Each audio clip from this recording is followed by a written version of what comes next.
नमस्कार दोस्तों, स्वागत है आपका हमारे चैनल टेल्स बाय यशु पर। यहाँ पर आपको मिलेंगी रोचक और सस्पेंसफुल कहानियाँ। अगर आपको यहाँ पर हमारी कहानियाँ पसंद आती हैं तो कृपया करके आप हमारी वीडियोस को लाइक करें, इसको अपने दोस्तों को साथ शेयर करें और साथ के साथ अपना कमेंट करना ना भूलें। अगर आप इस चैनल पर नए हैं तो कृपया करके इसे सब्सक्राइब भी करें। आपका ज्यादा समय न लेते हुए चलो आज की कहानी को शुरू करते हैं। पिछले एपिसोड में हमने सुना था कि एक तरफ जहां पर शीला को अभी तक दमयंती देवी ने वो रिपोर्ट्स दे दी थी जिसमें साफ साफ नजर आ रहा था कि अनिका के ब्लड सैंपल बिल्कुल नॉर्मल लोगों की तरह है, जिससे अब शीला को बड़ा ही गुस्सा आ रहा था क्योंकि आज उसका पूरा ही दिन ऐसा था। एक तरफ जहां पर अक्षय वर्मा ने भी उसे रोहित के जिंदा होने की खबर सुना दी थी और दूसरी तरफ अभी दमयंती देवी ने जो रिपोर्ट उसे दी थी वो भी किसी शौक से कम नहीं थी। इसलिए शीला अब अपने पैरों को पीटते हुए वहां से अपने कमरे की तरफ चली जाती है। वहीं दूसरी तरफ अभी तक अनिका भी अपने कमरे में आ चुकी थी। अपने कमरे में आने के बाद अब अनिका अपने फोन की स्क्रीन को ही देख रही थी। तो कभी वो रोहित की वो इसी उम्मीद में स्क्रीन को देख रही थी कि कब रोहित का फोन आएगा। अनिका अपने भारी मन के साथ ही अब ऐसे ही देखते देखते कब उसकी आंखें लग गई उसे भी पता नहीं चला। इधर दूसरी तरफ से अपने ही रूम में बैठी हुई शीला आज पहले ही बहुत ही परेशान थी, लेकिन वो अभी अपनी परेशानी में अपने मिशन को नहीं भूल सकती थी। इसलिए शीला अपने कॉलेज मिशन को पूरा कैसे करे वो बस यही सब सोच रही थी, उसी की ही प्लानिंग कर रही थी कि आखिर वो कौन सा इल्यूजन क्रिएट करे जिससे कि वो अपने दुश्मनों, अगर उसका दुश्मन उसके सामने भी आए तो वो उन्हें भी उस इल्यूजन में फंसा सके, और कब उसे कौन सा केमिकल रिलीज करना है जिससे कि अगर कोई उस दिन कॉलेज को बचाने की भी कोशिश करेगा या बचाने के लिए आएगा तो वो उसका सामना ही ना कर पाए। यही सोचकर अब शीला यही प्लानिंग करते करते ही अब वो शावर लेने के लिए बाथरूम में चली जाती है। कुछ देर के बाद जब वो बाथरूम से बाहर आती है तो वो अब जल्दी से रेडी हो जाती है। शीला अब जल्दी से रेडी होकर अब उस गांव के लिए निकल जाती है। शीला जानती थी कि दमयंती पूरी रात भर अनिका के ही ब्लड सैंपल को चेक कर रही थी। उसे अभी सोने की जरूरत है क्योंकि पूरी रात उस सैंपल को टेस्ट करने में ही उसकी रात निकल गई थी। इसलिए उसने अभी दमयंती को कुछ भी कहना सही नहीं समझा। ये सोचते हुए ही शीला अब अपने पैलेस से निकल जाती है। वहां दूसरी तरफ अब तक राजमहल में कविनालिशा भी रेडी होने लगती है क्योंकि आज उन्होंने ईगल के साथ विलेज में जाना था। कविनालिशा ने पहले ही आकाश गुलेरिया को इन्फॉर्म कर दिया था कि वो दोनों वहां पर अपने उस प्रोजेक्ट के लिए उस गाँव में जाने वाले हैं। रेडी होने के बाद कविनालिशा अब अपने रूम से बाहर निकल कर आ जाती है। अब तक कमांडर इन चीफ और उनके साथ उनके सिक्योरिटी गार्ड भी पूरी तरह से रेडी होकर अब कविनालिशा का ही पहले से ही वहां पर वेट कर रहे थे, क्योंकि कविनालिशा ने उन दोनों को भी पहले से ही इन्फॉर्म कर दिया था कि वो कहीं जाने वाली हैं, इसलिए वो पहले से ही वहां पर तैयार खड़े थे। जैसे ही अब उन सब की नजर ऊपर से आ रही कविनालिशा पर जाती है तो अब वो अपने सिक्योरिटी गार्ड से कमांडर इन चीफ कहता है, जल्दी से चॉपर को रेडी करवा दो। ये सुनते ही अब एक गार्ड वहां से दौड़कर अब बाहर की तरफ जाने लगता है। यहाँ कविनालिशा कमांडर इन चीफ को कहती है, हमारे ख्याल से अब हमें यहाँ से निकलना चाहिए क्योंकि अब हम और देर नहीं कर सकते हैं। आलिशा की ये बात सुनकर अब कमांडर इन चीफ भी हाँ में अपना सिर हिला देते हैं और कहते हैं, हाँ रानी साहिबा क्यों नहीं, सारी तैयारियां पहले से ही हो चुकी है जैसे ही आपने हमें इन्फॉर्म किया था। इतना कहने के बाद फिर वो सभी अब उस चौपर की तरफ निकल जाते हैं, जो चौपर अब उन्होंने वहां पर पहले से ही कविनालिशा के लिए तैयार करवा कर रखा हुआ था। चौपर में बैठने के बाद अब कुछ ही देर में वो चौपर अब आसमान में अपनी उड़ान भरने लगता है। एक तरफ जहां पर कविनालिशा या चौपर से उस विलेज के लिए निकल चुकी थी तो वहीं दूसरी तरफ अब तक आकाश गुलेरिया भी पूरी तरह से रेडी हो चुका था। वो यहाँ पर रेडी होकर जाने ही लगता है कि तभी अब उसके कानों में पीछे से मयूर गुलेरिया की आवाज आई कि तुम अकेले नहीं जा रहे हो, मैं भी तुम्हारे साथ चलूंगा। तुम ये कैसे भूल जाते हो कि तुम्हें हर जगह मुझे साथ लेकर चलना चाहिए। जैसे ही आकाश गुलेरिया ने देखा कि मयूर पहले से ही रेडी होकर उसके ही आने का वेट कर रहा था, हालांकि आकाश ने मयूर को ऐसा कुछ भी नहीं बताया था, लेकिन मयूर को फिर भी आकाश के बारे में पता था कि आकाश आज कहीं जाने वाला है। आकाश गुलेरिया ने तभी कहा कि ठीक है, फिर अगर तुम रेडी हो तो जल्दी चलो, मुझे लगता है कि मैं लेट हो गया हूँ। मैं नहीं चाहता कि मैं अपने इस प्रोजेक्ट में थोड़ा सा भी लेट हूँ। ये कहते हुए ही अब आकाश गुलेरिया बाहर की तरफ निकल जाता है, तो वहीं मयूर गुलेरिया भी अब उसके पीछे पीछे ही आ जाता है। अब वो जल्दी से ही वहां पर बेसमेंट में अपनी गाड़ी के पास जाते हैं। अपनी जल्दी से अब मयूर गुलेरिया एक गाड़ी को अनलॉक करता है और अब वो उस गाड़ी में बैठने के बाद अब वो दोनों ही अब उस पैलेस से बाहर निकल जाते हैं। अपनी गाड़ी को पेरिस की सड़कों पर वो दोनों दौड़ाने लगते हैं। वहीं शीला भी अब तक उस गांव में पहुंच गई थी। जब वो वहां पर उस गांव में पहुंचती है तो वो देखती है कि यहाँ पर सारे ही गांव वाले किसी के स्वागत में लगे हुए हैं। सारे ही गांव वाले वहां पर इतनी जोर शोर से तैयारियां कर रहे हैं, जिसे देखकर शीला साफ साफ अंदाजा लगा लेती है कि शायद आज यहाँ पर कोई आने वाला है, क्योंकि यहाँ की सारी ही तैयारियां ऐसी लगी हुई है। शीला अब यही सोच रही थी कि आखिर कौन आने वाला है यहाँ पर, जिसके लिए ये लोग इतनी सारी तैयारियां कर रहे हैं। उन्हें देखकर अब शीला इग्नोर करते हुए जाने ही वाली थी, क्योंकि तब शीला ने सोचा कि वैसे भी चाहे कोई भी आए क्या ही फर्क पड़ता है, उसे बस यहाँ पर अपने मकसद पर ही ध्यान देना चाहिए, उसे अपने काम पर ध्यान देना चाहिए। इन लोगों को जो करना है वो ये करे, लेकिन इन सब का ये सब ज्यादा देर तक नहीं टिकने वाला है। यही सब सोचते हुए वो यहाँ से जाने ही वाली थी कि तभी उसकी नजर अब सामने बने हुए एक रंगोली पर जाती है। जैसे ही अब उसकी नजर उस रंगोली पर जाती है तो वो देखती है कि उसमें लिखा हुआ था वेलकम कवि नालिशा, क्योंकि उस रंगोली के साथ साथ उसके सामने वहां पर कवि नालिशा का वेलकम लिखा हुआ था। ये देखकर तो अब शीला भी यही सोचने लगती है कि अगर मैं रानी साहिबा को ही यहाँ से किडनैप कर लूं तो शायद मेरा काम और भी आसान हो जाएगा। कवि नालिशा का वहां पर नाम लिखा हुआ देखकर अब शीला समझ जाती है कि जरूर यहाँ पर राजमहल की कवि नालिशा ही आने वाली है, और ये इससे तो मेरा काम और भी आसान हो जाएगा, क्योंकि अगर मैं यहीं से ही उसे किडनैप करने में कामयाब हो जाती हूँ तो फिर तो मुझे मेरे मकसद से कामयाब होने से कोई भी नहीं रोक सकता, और फिर तो मैं उस नए किंग को भी मजबूर कर दूंगी कि वो उन्हें छोड़ दें, क्योंकि वो नया किंग तो हमेशा ही राजमहल को ही प्रोटेक्ट करता रहता है। जब उसे पता चलेगा कि मैंने यहाँ पर इन कवि नालिशा को ही किडनैप कर लिया तो फिर तो वो खुद ही उन्हें छोड़ने के लिए मजबूर हो जाएगा और उसे मेरी डिमांड सुननी ही होगी। ये सोचते हुए ही अब शीला एक सरकास्टिक स्माइल देती है और अब वो अपने उसी घर की तरफ जाने लगती है कि तभी जिसे राजीव गुलेरिया ने वहां पर पहले से ही बुक किया हुआ था, लेकिन अपने दिमाग में अब उसने प्लान पूरी तरह से बना लिया था कि उसे क्या करना है और अब क्या नहीं करना। वहीं दूसरी तरफ अब तक रोहित के पैलेस में अनिका अपनी गहरी नींद में ही सो रही थी कि तभी उसे एक प्यारा सा सपना आता है, जिसमें अनिका और रोहित दोनों ही अपने तीनों ही बच्चों के साथ हंसी खुशी अपनी जिंदगी को बिता रहे हैं।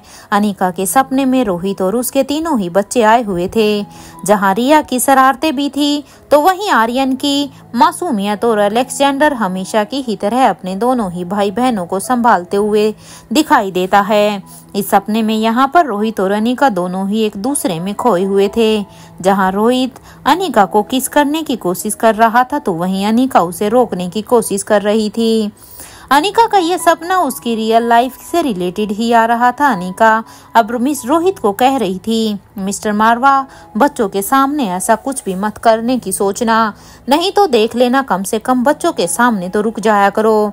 लेकिन यहाँ रोहित उसकी सुन ही नहीं रहा था और वो कभी अनिका के कंधे पर किस करता तो कभी उसके गालों पर। ऐसे ही प्यार भरे पल वो पांचों के पांचों साथ बिता रहे थे कि तभी वहां पर अब एक जोर से एक आंधी आई, जहां से एक शख्स निकलकर रोहित को और तीनों ही बच्चों को अपने साथ लेकर जा रहा था। यहाँ अनिका सिर्फ चलते हुए ही कहती है कि रुक जाओ, कौन हो तुम और कहाँ लेकर जा रहे हो इन सबको। अनिका रोहित और तीनों ही बच्चों को भी आवाज लगाती है कि आप सभी कहाँ जा रहे हो मुझे छोड़कर, प्लीज मत जाइए। वो रोहित आवाज लगाती है, लेकिन कोई उसकी बातों को नहीं सुन रहा था। अनिका वहां पर उसे जगह पर अकेली ही खड़ी रह जाती है और उसकी आंखों से रोहित और उसके बच्चे चले जा रहे थे। इधर अपने बेड पर लेटी हुई अनिका अब सपने में ही जोर जोर से रोहित का नाम चिल्ला रही थी। अब एकदम से ही अनिका की आंखें अब एकदम से ही चिल्लाने से खुलती है, तो अब वो जल्दी से उठकर अब अपने बेड पर बैठ जाती है। अब अनिका अपने बेड पर बैठकर अब अपने चेहरे पर अपना हाथ रखती है, तो वो देखती है कि उसका तो पूरा का पूरा चेहरा ही अब पसीने से भीग गया था। हालांकि कमरे में इतना तेज एसी चलने की वजह से भी इस सपने के आने के कारण अनिका पूरा ही पसीने में तरबतर हो रखी थी। अनिका अब जल्दी से अपने बेड से उठकर अब वो भागने लगती है अपने रूम के दरवाजे को वो खोलकर अब वो सीधा ही एलिवेटर से 3rd फ्लोर की तरफ चल जाने लगती है, जहां पर बच्चों का कमरा था। अनिका जैसे ही वहां पहुंचती है तब अनिका जल्दी से बच्चों के रूम की तरफ जाने लगती है। बच्चों के रूम की तरफ जाते ही अब अनिका रूम के दरवाजे को नॉक करने लगती है, लेकिन जब दरवाजा नॉक करने के बाद भी नहीं खुलता तो न जाने आज अनिका के दिमाग में कितने ही अच्छे और बुरे ख्याल आ जाते हैं कि उन्हें ध्यान भी नहीं दिया था कि दरवाजा बाहर से ही बंद था, क्योंकि अनिका अपने सपने की वजह से इतना डर गई थी कि वो हड़बड़ाते हुए बच्चों के कमरे तक तो पहुंच गई थी, लेकिन उसने ये ध्यान नहीं दिया कि बच्चों का दरवाजा बाहर से लॉक था ना कि अंदर से। अनिका अब जल्दी से अपने पापा के रूम की तरफ जाती है। जब वो अपने पापा के कमरे के पास जाने के बाद जब वो अब उनके रूम के दरवाजे को नॉक करने लगती है, कुछ ही देर के बाद जब करण गुलेरिया ने दरवाजे की नॉक की आवाज सुनकर जब वो दरवाजा खोलता है तो सामने अनिका को हड़बड़ाया हुआ देखकर अब वो हैरानी से पूछते हैं, क्या हुआ अनिका, तुम ठीक तो हो ना बेटा, और ये क्या तुमने ऐसी हालत क्यों बना रखी है। अपने पापा के इस सवाल पर ध्यान न देते हुए अब अनिका कहती है, पापा पहले मुझे ये बताओ कि बच्चे कहाँ हैं, वो अपने रूम का दरवाजा क्यों नहीं खोल रहे हैं। मैंने कितनी ही कोशिशें की हैं उनके दरवाजे को नॉक करने की। क्या आप कुछ जानते हैं कि बच्चे कहाँ हैं? क्या उन्होंने आपको कुछ बताया है? मैं काफी वक्त से ही उनके रूम के दरवाजे को नॉक कर रही थी, लेकिन किसी ने भी दरवाजा नहीं खोला। अब अनिका के मुंह से ये सुनते ही अब करण गुलेरिया ने कहा कि वो सब तो अपनी बड़ी मौसी के रूम में ही हैं। ये सुनते ही तो अब अनिका करण गुलेरिया को जल्दी से थैंक यू कहती है और अब वो उस रूम की तरफ भागने लगती है। अनिका को इस तरह से भागता हुआ देखकर अब करण गुलेरिया भी जल्दी से उसके पीछे पीछे ही जाने लगता है कि आखिर क्या बात है कि अनिका इस तरह से बिहेव क्यों कर रही है, और उसने कुछ बताया भी नहीं। कुछ ही देर में अब अनिका रेखा मौसी के रूम के पास आ जाती है और अब वो उनके रूम के दरवाजे को अब वहां पर नॉक करने लगती हैं। अनिका यहाँ पर एक बार नॉक करने के बाद बार बार ही नॉक को कंटिन्यूसली किए जा रही थी, क्योंकि वो यहाँ पर एक भी मिनट का वेट नहीं कर पा रही थी। थोड़ी ही देर के बाद जब दरवाजा खुला तो सामने कोई और नहीं बल्कि रिया ने ही दरवाजा खोला था। रिया को दरवाजे पर खड़ा हुआ देखकर अब अनिका ने एक चैन की सांस ली और अब वो रिया को एक जोर से हक कर लेती है और अब उसे कुछ देर तक प्यार करने के बाद अब अनिका कहती है, बेटा आप मम्मा को छोड़कर कहीं नहीं जाएंगी ना। अनिका आज रिया को हक करते हुए बहुत ही घबराई हुई थी। अनिका खुद भी क्या कह रही थी उसे अब कुछ भी समझ नहीं आ रहा था। अपनी मम्मा की ये बात सुनकर अब रिया कहती है, ओफो मम्मा मैं कहाँ जाऊंगी, भला मैं कहाँ जा सकती हूँ अपनी इतनी प्यारी सी मम्मा को छोड़कर। रिया को इतना प्यार करने के बाद अब अनिका अपने दोनों ही बेटों के सामने अब वो अपने दोनों ही हाथों को फैला देती हैं, क्योंकि जब अनिका रिया को इतना सारा प्यार कर रही थी तो रेखा मौसी के पास बैठे हुए दोनों ही लड़के आर्यन और अलेक्जेंडर वो दोनों बस फटी हुई आंखों से अपनी मम्मा को ही देख रहे थे और साथ के साथ रिया को भी।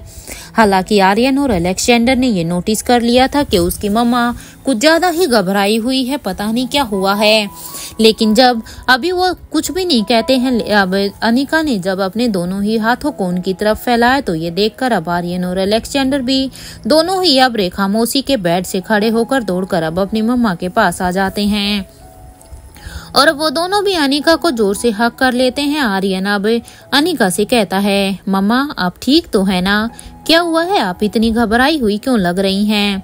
आर्यन की ये बात सुनकर अब अनिका कहती है, हाँ बेटा मैं ठीक हूँ, मेरे बच्चे मेरे साथ हैं तो मुझे कोई प्रॉब्लम क्या होगी, मैं पूरी तरह से ठीक हूँ, डोंट वरी। ये सुनते ही अब रिया ने कहा, मम्मा डैड कहाँ पर है। रिया के इस सवाल पर तो अब अनिका कहती हैं, आपके डैड को कुछ जरूरी काम था बेटा, इसलिए वो कुछ दिनों के लिए बाहर गए हैं, जैसे ही आपके डैड का काम खत्म हो जाएगा तो वो जल्दी ही वापस आ जाएंगे।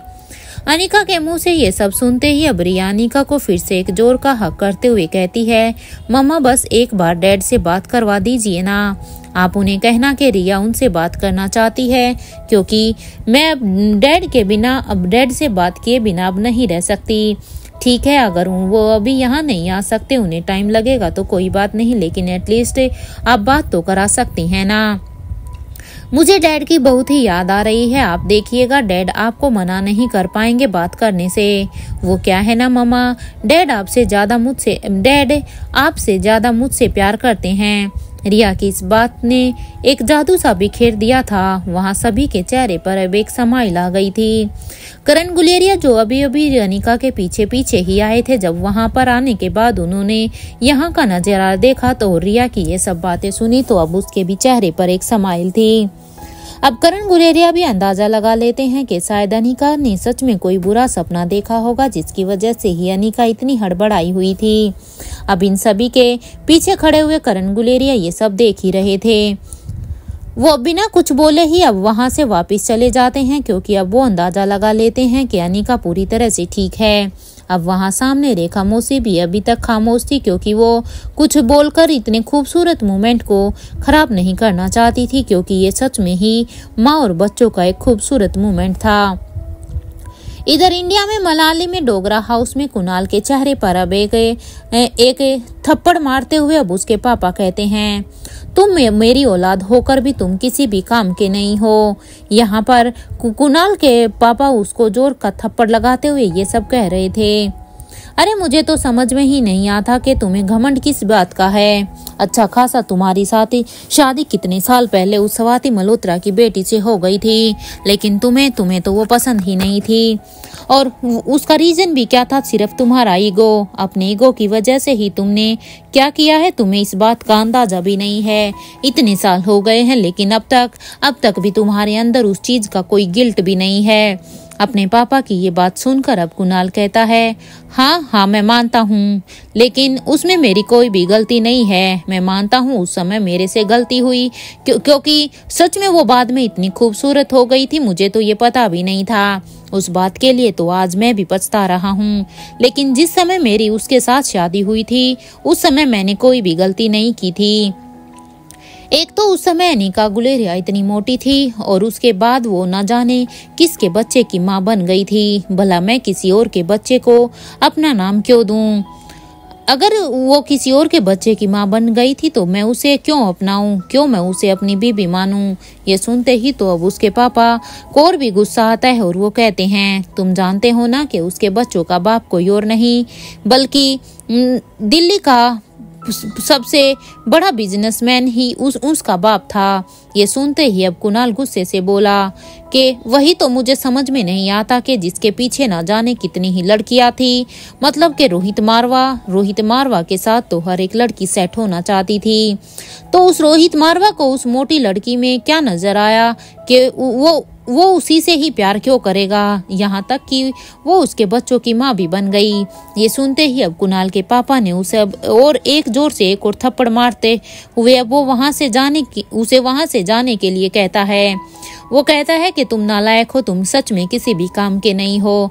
तुमने जो काम हमने कितनी ही प्लानिंग के साथ किया था वो तुमने सच में ही खराब कर दिया, और अपनी बेवकूफ़ी की वजह से। अरे हमारे पास अच्छा खासा मौका था उस स्वाति की बेटी को अपने नीचे दबाने का और उस फार्मास्यूटिकल कंपनी को अपना बनाने का, लेकिन नहीं, तुमने तो हमारे बरसों की मेहनत को कुछ पल में ही खराब कर दिया। कुणाल अपने पापा का ये गुस्सा देखकर वहां से चला जाता है। कुणाल के जाने के बाद अब उसके पापा रूम में ही वहीं पर ही इधर उधर चलते रहते हैं, और वो इधर उधर चलते हुए कुछ सोच ही रहे थे कि तभी उनके कानों में अब उनके फोन के बजने की रिंग सुनाई देती है। जैसे ही वो अपने फोन की स्क्रीन को देखता है तो स्क्रीन पर जो नंबर फ्लैश हो रहा था वो देखकर तो अब उसके होश ही उड़ गए थे। यहाँ पर उसके कमरे में एसी में खड़ा हुआ था वो, लेकिन फिर भी एसी में उसके शरीर से अब अचानक से पसीना निकलने लगा था। अब वो अपने मन में ही यही सोच रहा था कि अब वो क्या ही जवाब देंगे, क्योंकि वो बार बार एक ही सवाल करते हैं। इतने साल जो हो गए हैं, हम अभी तक अपने उस काम में कामयाब नहीं हुए हैं। अब एक लंबी गहरी सांस लेने के बाद जब वो उस फोन को उठाते हैं तो अब सामने से आवाज आती है, क्या तुम इतने गए गुजरे हो गए हो कि तुम एक छोटी सी कंपनी को भी अपने नाम नहीं करवा सकते हो? आखिर और कितना वक्त लगेगा? मैं कुछ नहीं जानता, जो करना है करो। शाम धाम दंड भेद। मुझे जो भी तुम्हें यूज करना है करो, मुझे बस वो स्वाति मल्होत्रा की कंपनी चाहिए। ये कहते हुए ही अब सामने से फोन डिस्कनेक्ट हो जाता है।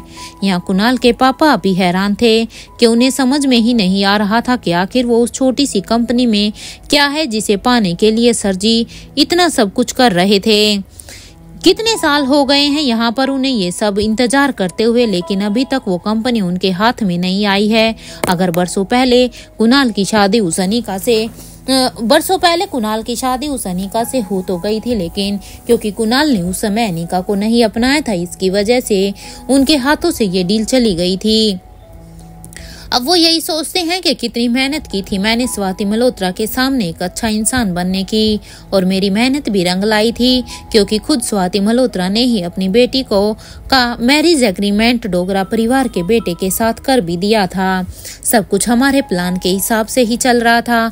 हमारी सारी ही मेहनत कुछ ही सालों के बाद रंग लाने वाली थी। सब कुछ प्लान के मुताबिक ही हो रहा था, लेकिन इस कुणाल की वजह से सब कुछ किरा कराया खराब हो गया। इसने हमारे सारे ही प्लान पर पानी फेर दिया। अब इस गधे को मैं कैसे समझाता कि हमारा प्लान क्या था, लेकिन इसके बाद भी मैंने हार नहीं मानी थी। मैंने सोचा था कि जो काम मेरा बेटा कुणाल नहीं कर सकता था, वो काम शायद क्रिस्टोफर करेगा।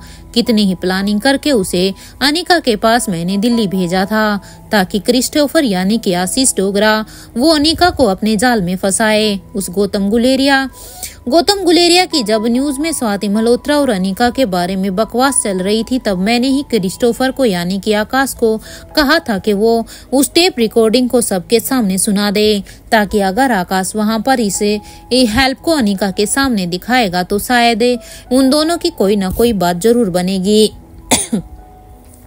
जिससे उस टैप के द्वारा ही गौतम और स्वाति का मैरिज एग्रीमेंट की बात थी, उससे उन सबको ये सब पता चल जाएगा। और ऐसा उस समय मेरे प्लान के अकॉर्डिंग ऐसा हुआ भी था। मैं चाहता था कि अनिका आशीष की अच्छाई देखकर उसे पसंद करने लगेगी और आशीष से उसे शादी करके यहाँ ले आएगा। अनिका के साथ साथ उसकी अनिकरण फार्मा कंपनी भी हमारी हो जाएगी। लेकिन वो रोहित मारवा, पता नहीं कहां से वो रोहित मारवा उस समय हमारे बीच में आ गया और उसने मेरा पूरा का पूरा प्लान ही फिर से फ्लॉप कर दिया। क्या करूं मैं जिससे कि वो कंपनी सच में मेरी हो जाए और मैं उसे सर जी को दे सकूं। हालांकि मुझे तो उस कंपनी में कोई ऐसा प्रॉफिट भी नजर नहीं आता है। अरे सालों पहले वो कंपनी तो इतने लॉस में थी कि उसमें पता नहीं सर जी क्या ही निकालेंगे। इधर यहाँ पर कुणाल के पापा यही सब सोच रहे थे। उसे आज अपनी किस्मत पर बड़ा ही पछतावा हो रहा था कि वो चाहकर भी कुछ भी नहीं कर पा रहे थे। उसका हर एक प्लान खराब होता जा रहा था और अब तो उसके पास ऐसा ऑप्शन भी नहीं था, क्योंकि अनिका की शादी को तो अब कितने ही साल हो गए हैं, तो अब तो वो ये सब करने की सोच भी नहीं सकता था, क्योंकि अनिका और डोगरा परिवार के लड़के की शादी का एग्रीमेंट तो कब का ही खत्म हो चुका है अनिका की शादी के बाद। इधर पेरिस में रोहित के पैलेस में अपने बच्चों के साथ टाइम स्पेंड करने के बाद अब अनिका कहती है कि तुम अपने डैड से बात लंच टाइम पर कर लेना, क्योंकि अभी तो मैंने उन्हें कॉल करके देखा था लेकिन उन्होंने मेरा फोन नहीं उठाया, इसलिए एक बार हम लंच टाइम पे बात करके देखते हैं। मम्मा अभी यहीं पर ही है। ये कहते हुए भी अब अनिका रिया को फोरहेड किस करती है और आर्यन और अलेक्जेंडर को भी एक किस करने के बाद अब वो बच्चों को बाय बोलकर वहां से चली जाती है। अब वो एक बार फिर से रोहित को कॉल लगाती है, लेकिन हर बार की तरह इस बार भी रोहित के फोन की तरफ से कोई भी जवाब नहीं मिलता। ये देखकर तो अब अनिका अपनी आंखें एकदम से ही अपनी आंखें बंद कर लेती है। वो अब यही सोच रही है कि आखिर ऐसा भी क्या बिजी हो गया है कि इंपीरियल ग्रुप में जो रोहित इतना बिजी है कि वो उसका फोन भी नहीं उठा पा रहा है, कि उसे यहाँ पर मुझसे बात करने का समय भी नहीं है। अनिका भी यही सोच ही रही थी कि तभी उसके फोन पर अब एक मैसेज का नोटिफिकेशन आया। जैसे ही अनिका ने अपने फोन स्क्रीन पर देखा तो ये किसी और का नहीं बल्कि रोहित का ही मैसेज था। रोहित के मैसेज को देखते ही अनिका की आंखें एकदम से ही चमक गई थी, क्योंकि वो कब से ही रोहित के मैसेज या कॉल का ही इंतजार कर रही थी। अनिका अब जल्दी से रोहित के उस मैसेज को ओपन करती है। जैसे ही अनिका रोहित के मैसेज को ओपन करती है तो उसमें लिखा हुआ था कि क्या बात है अनिका, मुझे इतने सारे कॉल क्यों लगा रही हो, मुझे काफी मिस कर रही हो क्या? लेकिन मैंने तो तुम्हें पहले से ही बता दिया था ना कि मैं किसी जरूरी काम से अपने पैलेस में आया हुआ हूँ। देखो, मैं कोशिश करूंगा कि मैं जल्द से जल्द अपना काम पूरा करके अपनी अनिका के ही पास आ जाऊं, क्योंकि मैं भी तुमसे ज्यादा देर तक दूर नहीं रह सकता। मैं तुम्हें बता नहीं सकता कि मैं तुम्हें कितना मिस कर रहा हूँ, लेकिन अनिका, मेरे लिए मेरा काम भी इतना ही जरूरी है। मेरे लिए यहाँ पर तुम्हारे बिना रह पाना सच में ही मुश्किल है, ये तो तुम भी अच्छी तरह से ही जानती हो ना। और हाँ, मेरी प्रिंसेस से कहना कि अपने डैड को याद करके अपनी मम्मा को ज्यादा तंग ना करे। I miss you and love you, take care of yourself. और एक बात, मुझे इस तरह से बार बार फोन करके परेशान मत करो, क्योंकि इससे फिर मैं अपने काम में कंसंट्रेट नहीं कर पाता। जैसे ही अनिका ने रोहित का ये मैसेज पढ़ा तो अब उसके चेहरे पर एक स्माइल आ गई थी, क्योंकि अनिका तो कल से बस रोहित के मैसेज या कॉल का ही इंतजार कर रही थी। और अब फाइनली अनिका को बड़ा ही अच्छा लग रहा था। उसको अब एक तसल्ली थी कि रोहित सच में ठीक ही है और वो अपने काम में ही बिजी है। ये मैसेज पढ़ते पढ़ते ही अब अनिका का चेहरा ब्लश करने लगता है। अब अनिका अपने मन में ही सोच रही थी कि क्या वाकई में रोहित को इतना मिस कर रही हूँ मैं। ये सोचते हुए ही अब अनिका ने अपने हाथ को अपने सिर पर मारते हुए कहा, मुझे खुद पर कंट्रोल करना चाहिए, ऐसे कैसे काम चलेगा। थैंक यू मिस्टर मारवा, ठीक है, ये सबसे बड़ी बात है, थैंक गॉड। अब मैं भी शांत दिमाग से अपने काम में लग सकती हूँ, क्योंकि जब तक मैं मिस्टर मारवा का मेरे को कोई मैसेज या कॉल नहीं आता तब तक तो शायद मैं भी अपने काम में कंसंट्रेट नहीं कर पा रही थी। ये सब सोचते हुए ही अनिका अब तक अपने रूम में ही आ जाती है। अनिका बाथरूम से होकर अब वो अपने लैब में चली जाती है। आज शायद ऐसा पहली बार था कि उसे राजलक्ष्मी और प्रीति की यहाँ पर बहुत ही याद आ रही थी, क्योंकि इन दिनों अभी अनिका के ऊपर इतना काम का प्रेशर था। क्योंकि जब भी अनिका को ऐसे में कोई भी हेल्प चाहिए होती थी तो प्रीति और राजलक्ष्मी दोनों ही उसकी हेल्प के लिए तत्पर रहती थी और वो अनिका के काम को कम कराने में उसका साथ देती थी। अनिका अब यही सब सोच रही थी कि अगर यहाँ पर वो दोनों में से कोई भी एक भी होती तो शायद मेरा काम थोड़ा सा आसान हो जाता, क्योंकि एनी को तो पहले ही अनिका ने वो वॉइस चेंजर डिवाइस और केमिकल डिटेक्टर बैंड बनाने का काम दिया हुआ था। इसलिए एनी तो अब अनिका की हेल्प नहीं कर सकती थी, क्योंकि एनी खुद बहुत ही बिजी थी। अनिका भी अपने दिमाग में यही सोच ही रही थी कि पहले वो उसे कौन सा काम करना चाहिए, क्योंकि अनिका के पास अभी समय बहुत ही कम था और काम बहुत ही ज्यादा। ये सब सोचते हुए ही अब अनिका अपना सबसे पहले फोन निकालती है और वो फिर उन फोटोज को बड़े ही ध्यान से देखने लगती है जो कि रोबिन ने उसे कुछ समय पहले ही उसे भेजा था। अब वो सारे ही फॉर्मूलाज को बड़े ही ध्यान से पढ़ने लगती है। वहीं दूसरी तरफ अब तक उस गांव में कवि नालिशा पहुंच गई थी और उनके स्वागत में वहां पर पूरा का पूरा गांव ही एकत्रित हो रखा था। किसी के हाथों में वहां पर फूलों की माला थी तो कोई वहां पर आरती की थाली लेकर वहां पर उनके स्वागत के लिए आया हुआ था। यहाँ कमांडर इन चीफ और उनके साथ साथ उनके सिक्योरिटी गार्ड भी कवि नालिशा के सामने आकर उन्हें इस भीड़ को कंट्रोल कर रहे थे, क्योंकि वो यहाँ पर इतने लोगों के बीच में कवि नालिशा की सिक्योरिटी में कोई भी कमी नहीं रखना चाहते थे। वो अच्छी तरह से जानते थे कि इतने सारे लोगों में कुछ लोग ऐसे तो हो ही सकते हैं जो उनके ऊपर अटैक भी कर सकते हैं या वो कवि नालिशा को खतरा भी पहुंचा सकते हैं, क्योंकि इतने सारे लोगों की भीड़ में वो किसी भी तरह का चांस नहीं ले सकते।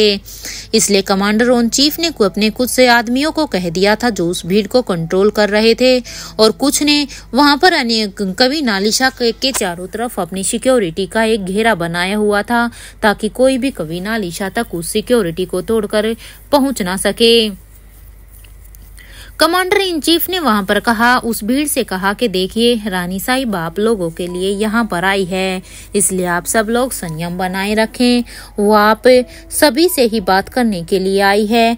आप सभी रानी के पद की गरिमा को बनाए रखिए, क्योंकि अगर आप सब ऐसे बेकाबू हो जाएंगे तो इससे तो शायद हम रानी साहिबा की सिक्योरिटी भी अच्छे से नहीं कर पाएंगे। और आप सब लोग तो जानते हैं कि रानी साहिबा की सिक्योरिटी कितनी बड़ी जिम्मेदारी है। अगर रानी साहिबा को आज यहाँ पर इतनी भीड़ में किसी ने भी कुछ भी, दुश्मनों ने अगर कुछ भी करने का सोचा तो उसमें शायद हम पता नहीं उन्हें बचा भी पाएंगे या नहीं। इसलिए एटलीस्ट आप सब इस काम में हमारी हेल्प कीजिए, क्योंकि रानी साहिबा किसी और के लिए नहीं बल्कि आप सब के लिए ही यहाँ पर आई हैं। मेरी आप सबसे रिक्वेस्ट है, इसलिए आप सब यहाँ पर अपनी अपनी जगह पर बैठ जाइए। रानी साहिबा आप सभी से ही बात करेंगी। कमांडर इन चीफ की ये बात सुनकर अब सारे लोग अब उनकी बात को भली भांति ही मान गए थे और वो सभी अभी रानी साहिबा से थोड़ा दूर खड़े हो गए।